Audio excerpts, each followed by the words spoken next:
I come from a small, beautiful island called Puerto Rico. Like so many others, it was my home. I loved the place. I loved the streets. I loved my family. I loved my friends. I loved my school.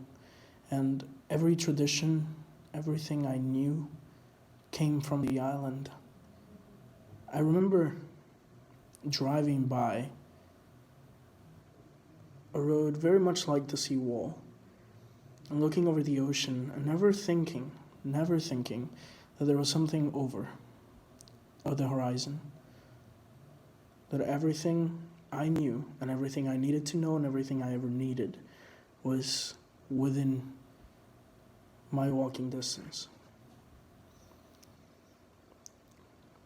I felt happy and safe.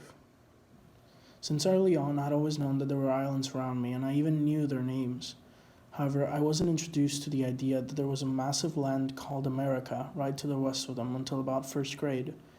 My teacher drew out on a chalkboard, and I stared in awe. I was a very academic kid, and my holiday gifts until about when I was 10 were always books and encyclopedias. My first set of encyclopedias came when I was 7, and I started reading them.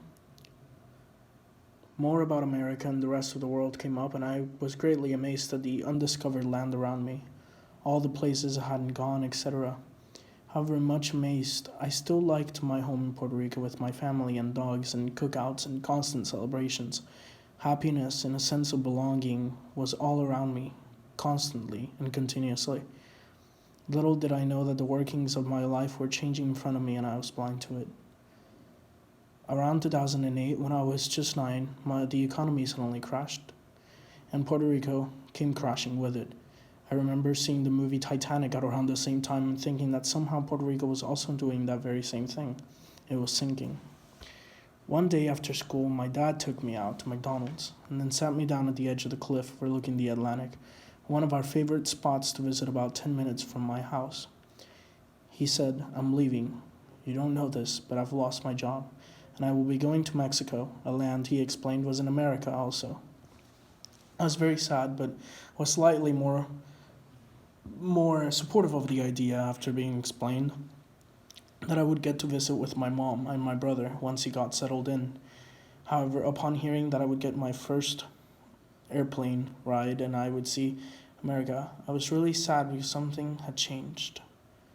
This was the beginning of me losing my sense of home and my sense of belonging. From now on, I was a refugee. My family didn't belong in Puerto Rico without my dad, and eventually, after finding better work in Waco, Texas, my family moved with him. I said goodbye to everyone I loved, all my family and friends, my home, my dogs, a lot of my possessions, the streets I knew and walked every day, my school, my church friends, everything I would do, my neighborhood ice cream parlor, my neighborhood concession store, whom to the owner I had given a project of mine for third grade. Even the vegetation, everything, I lost everything. My life was behind me. Darkness gathered ahead, and for the first time I felt scared and alone. I came to Texas and came to school. I slowly started seeing that no one was like me. The things I liked weren't liked. I didn't have any experiences in common with anyone in America. The awe and wonder that I once held as part of the identity of this land was gone at the first push and shove I received from my classmates, at the bad grades and the endless hours of listening to a language I didn't understand. Coming home to less than 15 people in my house, to my family Sundays going straight to sleep. I remember I felt a lack of motivation. I felt like I wasn't going forward. I felt like it was all a constant cycle, a routine, and I would never escape it. As winter rolled around, the days got shorter. The more alone I started feeling. My sense of home was gone, and I was in the weird prison in a strange place. Fighting started developing in my family, as none of us had motivation to really continue. My sense of self was also going. I thought, and I would often times look towards the southeast, thinking if I could reach far enough, I would be back in my bed with my dog, my friends and cousins, with warm food and my books and movie nights and everything that I held dear. I would be home if I just reached enough to the southeast. If I could just get over the horizon a couple times. If I could jump from cloud to cloud, just a little jump over the ocean, I would be back home. I started looking into myself at an early age, around the same time my mom and dad first experienced racism in the workplace. My mom was denied a promotion, and then the director of the school she was working in told her that it was because of cultural reasons. It said that their people, our people, and the people that I was around with every day were not in common. I stood and transformed a lot of anger into peace. I channeled everything I did into my work. If I can work hard enough, I thought I will gain my sense of home back. I worked towards getting friends in school, and my house started feeling more like home. Took shelter in my studies and with my family as we started developing our own traditions and our own friends. I remember in our Puerto Rican tradition for birthday, and many families still do this everywhere. It's just a birthday party. However, it was very more important than we thought and we would ever admit.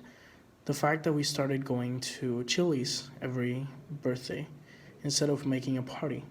My family would sit at Chili's and we'd order the molten and we'd eat it, fighting sometimes over pieces. It became a family tradition, and even now in college, I installed the tradition within my own suite mates and roommates. These traditions and many others like it were imperative to me gaining my sense of home back. Friends became family and my studies became my life. However, that sense of home was gone and I wasn't going to get it back. What I got though was a sense of self. I learned about myself and about the world when I came here, and I learned about who I am and what I stand for. I may have lost sight of my home, but after living here for 8 years, I was able to look in the mirror for the first time and gain a sight of myself, a sight of my permanent home here within my skin. Thank you. That's all I have for today.